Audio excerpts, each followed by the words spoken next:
నమస్కారం city news కి స్వాగతం. క్రీస్తు మార్గం ప్రతి ఒక్కరికి అనుసరణీయమని ఎమ్మెల్యే అన్నవతిని శివకుమార్ పేర్కొన్నారు. పట్టణ ఐతార్ నగర్ నందు బిషప్ సుధీర్ కుమార్ నేతృత్వంలో దీతెనాలి united pastors and gospel workers ఆధ్వర్యంలో సెమీ క్రిస్మస్ వేడుకలు ఘనంగా నిర్వహించారు. ఈ కార్యక్రమానికి ఎమ్మెల్యే అన్నవతిని శివకుమార్ ముఖ్య అతిథులుగా పాల్గొన్నారు. ఈ సందర్భంగా దైవ సేవకులు ప్రత్యేక ప్రార్థనలు జరిపారు. అనంతరం క్రిస్మస్ కేక్ ను కట్ చేశారు. యేసుక్రీస్తు బోధనలు అనునిత్యం అనుసరించదగిన మార్గదర్శకాలని ఎమ్మెల్యే అన్నవతిని శివకుమార్ తెలిపారు. కార్యక్రమంలో RTC director Koteswararao, municipal vice chairman Attota Nagaveni, MPP Chennakesavulu, pastor Bhanuprasad తదితరులు పాల్గొన్నారు. మనిషి ఏ రకంగా జీవించాలి, ఏ రకంగా సమాజంలో ఉన్న రుగ్మతల్ని మనతో పాటు సమాజం, మనము మనతో పాటు పొరుగువారు, మనందరం బాగుండాలి అని జీసస్ క్రైస్ట్ బైబిల్లో ఈ ప్రపంచానికి తెలియజేసే విధంగా బైబిల్లో రచించబడింది. కరోనా కూడా మనకు అదే చెప్పింది. ఒరే, నువ్వు ఒక్కడ బాగుంటే కాదురా, నీతో పాటు నీ చుట్టూ బాగుంటేనే నువ్వు బతికుంటావు. ఎవడో అంత దూరం ఉన్న కరోనా, చైనాలో కరోనా వస్తే ప్రపంచం అంతా వ్యాపించి ఎంతోమంది ప్రాణాలు కోల్పోయాం. ఎంతోమంది ఇవాల్టికి కూడా దాని ఎఫెక్టెడ్ రకరకాలుగా జరుగుతూ ఉంది. అంటే కొన్ని లక్షల మంది చనిపోవటానికి కరోనా డిసీజ్ ఒక కారణమైంది. నేను, నాతో పాటు నా చుట్టూ ఉన్న అందరూ బాగున్నప్పుడే నేను బాగుంటానన్న గ్రహించగలిగితే డెఫినెట్గా ఈ సమాజం బ్రహ్మాండంగా ఉంటుంది. అంటే సుమారు 60 సంవత్సరాలు నిండిన వ్యక్తులకి ఏదో ఒక అనారోగ్యం కూడా ఉంటుంది. ఇప్పటి వరకు జీవనం గడుపుతా అనేక ఆటుపోట్లను చూసుంటారు, అనేక అనుభవం కూడా ఉంటుంది. ఇది ప్రధానంగా నేర్చుకోవాల్సింది ఎవరో తెలుసా? యంగ్స్టర్స్ అయినా మీ అందరూ ఎవరైతే ఇప్పుడు చదువుకుంటా ఉండి ఇప్పుడు దాకా అనేక కార్యక్రమాల్లో అంటే మీ ఎంటర్టైన్ కార్యక్రమాల్లాగా తీసుకోకుండా బైబిల్లోని అనేక వాక్యాల్ని మీ స్క్రిప్ట్ ద్వారా తెలియజేసి మీరు ఈ వయసులోనే నేర్చుకోవాలి. ఈ వయసులో నేర్చుకుంటేనే డెఫినెట్గా జీవితంలో ఇంకా బాగా ఎదగటానికి, జీవితంలో ఒక మంచి వ్యక్తిగా, ఒక మంచి వ్యక్తిత్వం ఉన్న వ్యక్తిగా, మన జీవితం ఎంత ముఖ్యమో, మనం బతకటం ఎంత ముఖ్యమో, అలాగే మన తోటివారు, మన తోటి సమాజం, ఆ సమాజాన్ని కూడా ప్రేమించినప్పుడే. ఇంతాక చాలామంది పెద్దలు ఫాస్టర్స్ కానీ వీళ్ళు చెప్పినప్పుడు క్రిస్మస్ బహుమతుల్ని ఇచ్చుకునే, ప్రేమను పంచుకునే ఈ కార్యక్రమాన్ని నేను ఎక్కువగా ప్రలాంగ్ చేయకుండా మరి తొందరగా ముగించాలి. మా యొక్క మినిస్ట్రీస్ తరఫున మా college students, BSc nursing, ANM, GNM వారు, అలాగనే మా church new life family worship సెంటర్లో ఉన్నటువంటి వారు చిన్న కొరియోగ్రాఫ్ వారు వేస్తారు. ఆ తర్వాత ఒక చిన్న స్కిట్, ఒక 5 minute స్కిట్ కూడా ఉంటుంది. అదైపోగానే, ఎందుకంటే అందరూ కూడా పెద్దలు గ్రీటింగ్స్ చెప్పేశారు ఆల్రెడీ. పట్టణ 26వ వార్డులో మాజీ మంత్రి ఆలపాటి రాజేంద్ర ప్రసాద్ బాబు ష్యూరిటీ భవిష్యత్ గ్యారంటీ కార్యక్రమం నిర్వహించారు. పార్టీ శ్రేణులతో కలిసి ఇంటింటికి తిరుగుతూ టీడీపీ అధినేత చంద్రబాబు నాయుడు ప్రవేశపెట్టిన మేనిఫెస్టోను ప్రజలకు వివరించారు. ఈ సందర్భంగా ఆయన మాట్లాడుతూ రోడ్లు అధ్వానంగా ఉన్న వైసీపీ ప్రభుత్వానికి పట్టదాని ప్రశ్నించారు. అధికారంలోకి వచ్చిన నాటి నుండి ఇప్పటి వరకు రోడ్లకు మరమ్మతులు కూడా చేయించకపోవడం ఈ ప్రభుత్వంలోనే చూస్తున్నామని ఆలపాటి రాజేంద్ర ప్రసాద్ విమర్శించారు. అనేక సమస్యలతో ప్రజలు ఇబ్బందులు పడుతుంటే పాలకులు తమకేమీ పట్టనట్లు వ్యవహరిస్తున్నారని ఆరోపించారు. కార్యక్రమంలో టీడీపీ నాయకులు, కార్యకర్తలు పాల్గొన్నారు.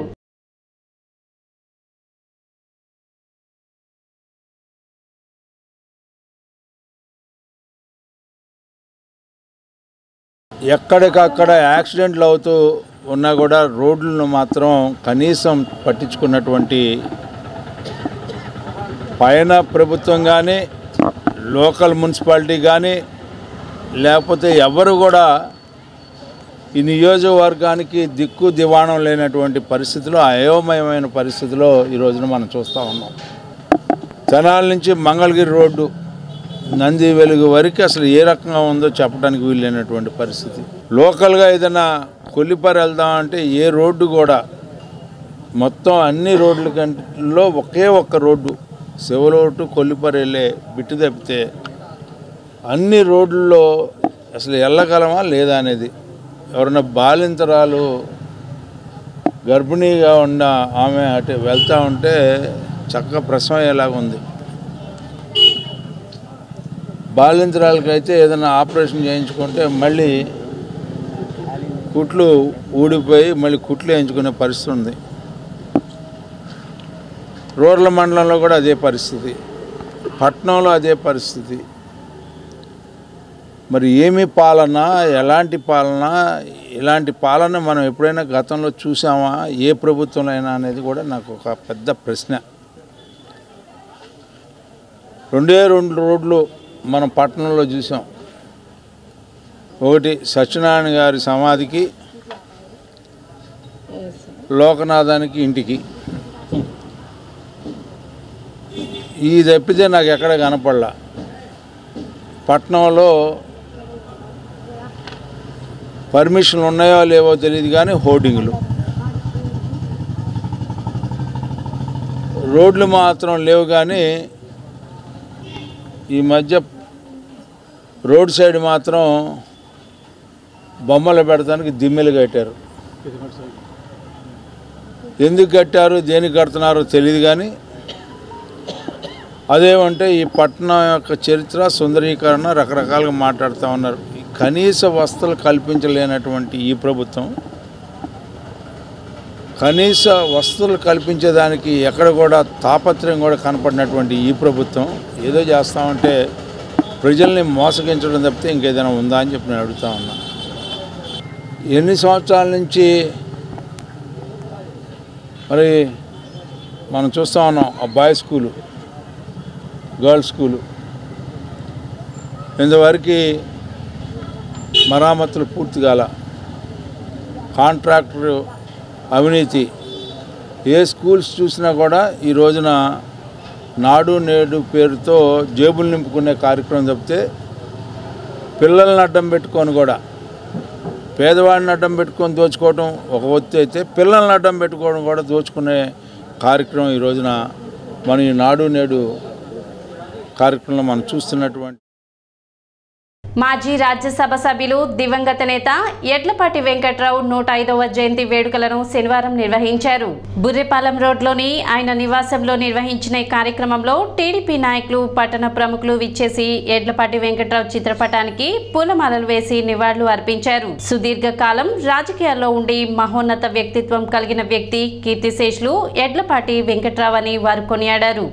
ఆయన మరణం టీడీపీ పార్టీకి తీరని లోటని ఆయన అన్నారు. కార్యక్రమంలో విఎస్కే ప్రసాద్, వంగ సామిరెడ్డి, హరికృష్ణ, ఎడ్లపాటి రఘునాథ్ బాబు, మైనేని మురళి, రాహుల్, మాదల కోటేశ్వరరావు, రమాదేవి, ఈదర వెంకట పూర్ణచంద్, ఎడ్లపాటి వెంకట్రావు అభిమానులు పెద్ద సంఖ్యలో పాల్గొన్నారు.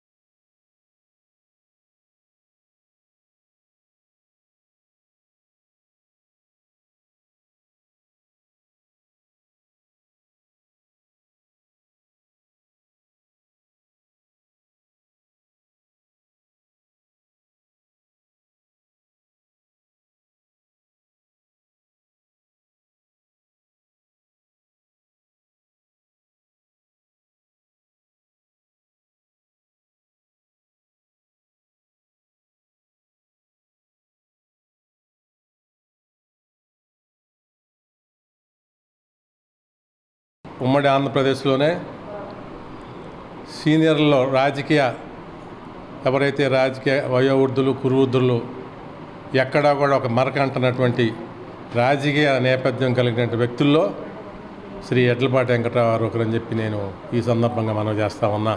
రాజకీయంగా ఓనమాలు దిద్దుకుంది కూడా ఎన్టీ రామారావు గారు ఎప్పుడైతే పార్టీ పెట్టారో ఆ సందర్భంగా 83లో రాజకీయాల్లో ప్రవేశించడం జరిగింది. దరిమిలా వెంకటరావు గారితో ఆ కుటుంబంతో మా కుటుంబానికి ఉన్న సన్నిహిత సంబంధాలతో ఆయన దగ్గర చేరి నేను ఒక మంచి నడవడిక, రాజకీయ నాయకుడైతే ఏ రకంగా ఉండాలి, ఏ రకంగా అభివృద్ధి బాటలో నడిపించాలి, తను నమ్ముకున్నటువంటి ప్రజలకు కానివ్వండి కార్యకర్తలను కానివ్వండి ఎక్కడా కూడా నిరాశ నిస్పృహపరచకుండా ముందుకు నడిపించే దాంట్లో తానవ్వక ఎదుటివాడిని నొప్పించక అనే రీతిలో ప్రయాణం సాగించింది నా జీవితంలో. ఎడ్లపాటి వెంకటరావు గారి 105వ జయంతి సందర్భంగా ఈరోజు ఆయనకి నివాళులర్పించడానికి వచ్చినందుకు చాలా సంతోషంగా ఉంది, ఒక రకంగా బాధగా ఉంది. ఆయన సుదీర్ఘకాలం రాజకీయాల్లో ఉండి ఎంతో మంచి పేరు తెచ్చుకున్నటువంటి మహోన్నతమైన వ్యక్తిత్వం కలిగినటువంటి వ్యక్తి కీర్తిశేషులు ఎడ్లపాటి వెంకటరావు గారు. రాజకీయాల్లో మరి దాదాపుగా 60 సంవత్సరాల రాజకీయాల్లో ఆయన అందరితో కూడా మంచిగా మరి మెలిగి ఎవరిని కూడా శత్రువు అనేది లేకుండా ఆయన్ని స్మరించుకుంటూ ఆయనకి 105వ జయంతి సందర్భంగా ఆయనకి మరి ఘనమైన నివాళులు అర్పిస్తూ సంకీర్తన సాంస్కృతిక సంస్థ 7వ వార్షికోత్సవం ఈ నెల 17వ తేదీ నిర్వహిస్తున్నట్లు సంస్థ అధ్యక్షులు డాక్టర్ పురుషోత్తమరావు తెలిపారు. కొత్తపేటలోని తెనాలి రామకృష్ణ కవి కళాక్షేత్రం నందు ఈ కార్యక్రమం నిర్వహించడం జరుగుతుందని, కార్యక్రమంలో భాగంగా పలు సాంస్కృతిక కార్యక్రమాలు నిర్వహించడం జరుగుతుందని, సంగీత ప్రియులు కార్యక్రమాన్ని విజయవంతం చేయాలని డాక్టర్ పురుషోత్తమరావు కోరారు. మా సంకీర్తన సాంస్కృతిక సంస్థ ఈసారి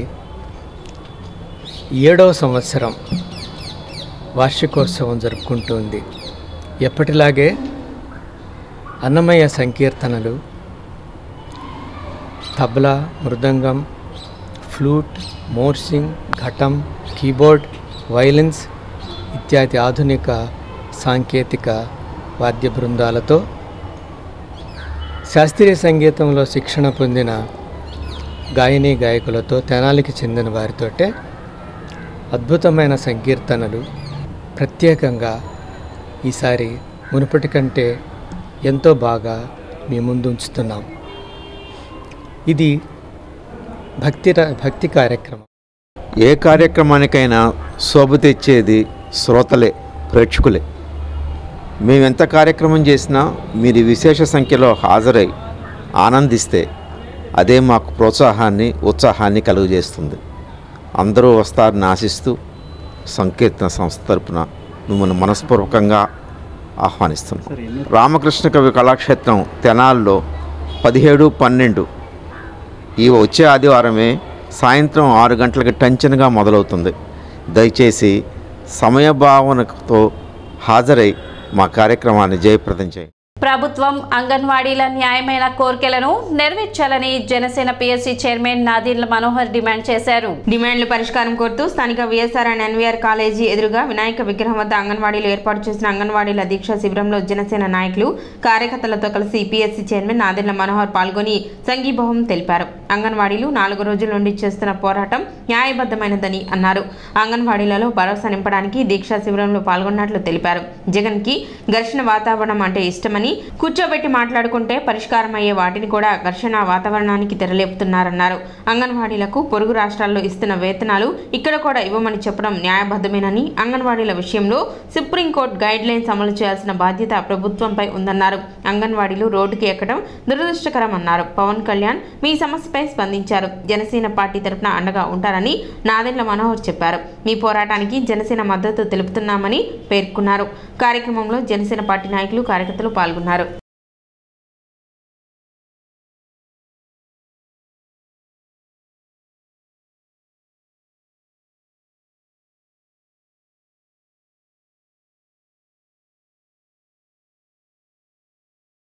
అంటే ఎన్నికల ముందు ఒక వాగ్దానాలు చేసి ఎన్నికల తర్వాత దాని గురించి స్పందించకపోవడం ఖచ్చితంగా పొరపాటే.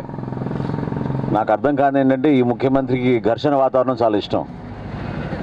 ప్రశాంతంగా చేసుకుంటున్న ఈ నిరసన కార్యక్రమంలో కూడా నిన్న అధికారులందరినీ పంపించి వాలంటీర్ని పంపించి తాళాలు బాలుగొట్టండి ఇవన్నీ అంటే ఏ సమస్య అయినా సరే పరిష్కారం చేయగలుగుతాం ఆ స్థాయిలో అధికారంలో ఉన్నప్పుడు కూర్చుని మాట్లాడాలి.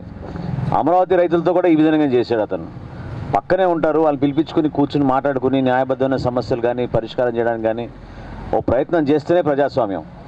ఇప్పుడు మీ డిమాండ్స్ ఇతర రాష్ట్రాల్లో, పొరుగు రాష్ట్రాల్లో ప్రత్యేకంగా అక్కడ ఉన్నట్టుగా మనకి వేతనాలు పెంచాలనేది అంగన్వాడీ హెల్పర్స్, వర్కర్స్ వీళ్ళందరూ కూడా డిమాండ్ చేస్తుంది. ఖచ్చితంగా అది న్యాయబద్ధమే. ఎందుకంటే ఈ రోజుకి కూడా సుప్రీంకోర్టు ఇచ్చిన గైడ్లైన్స్ని పాటించాల్సిన కనీస అవసరం, బాధ్యత ప్రతి ఒక్కరికి ఉంటుంది. మీరు కృషి చేస్తే అనేక ప్రాంతాల్లో వైద్య సేవలు లేని ప్రాంతాల్లో కూడా మీరు తల్లుల్ని ఆదుకుంటున్నారు, చిన్న బిడ్డలను ఆదుకుంటున్నారు. మన భవిష్యత్తులో మనకి భారతదేశంలో ప్రతి ఒక్కరి కంట్రిబ్యూషన్, వాళ్ళ భాగస్వామ్యం అయ్యే విధంగా మీరు కృషి చేసిన విధానాన్ని నాకు బాగా అవగాహన ఉంది. చాలా అద్భుతమైన కార్యక్రమం ఐసిడిఎస్ ప్రాజెక్ట్ అనేది. పొరుగు రాష్ట్రాల్లో ఉన్న దానికన్నా 1000 రూపాయలు పెంచుతా అని చెప్పాడు నా గతంలో. పెంచడం కాదు కదా, ఇప్పుడు తగ్గిపోయింది.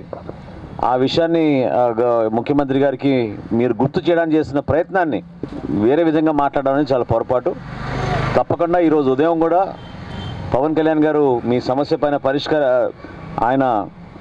పరిష్కారం జరగాలి, దీనికి ప్రభుత్వం స్పందించాలనే విషయం పైన ఆయన ఈరోజు పొద్దున స్టేట్మెంట్ రిలీజ్ చేశారు. మిమ్మల్ని అందరినీ కూడా సంఘీభావం తెలుపుతూ, మీకు మద్దతు తెలుపుతూ, మీ పోరాటానికి జనసేన పార్టీ నుంచి ఖచ్చితంగా రాష్ట్ర వ్యాప్తంగా మీ అందరం కూడా మీకు మద్దతు తెలుపుతున్నాం. మన ప్రభుత్వం ఏర్పడిన తర్వాత డెఫినెట్గా నా అభిప్రాయం అయితే వ్యక్తిగతంగా ఖచ్చితంగా దీని గురించి స్పందించాలి.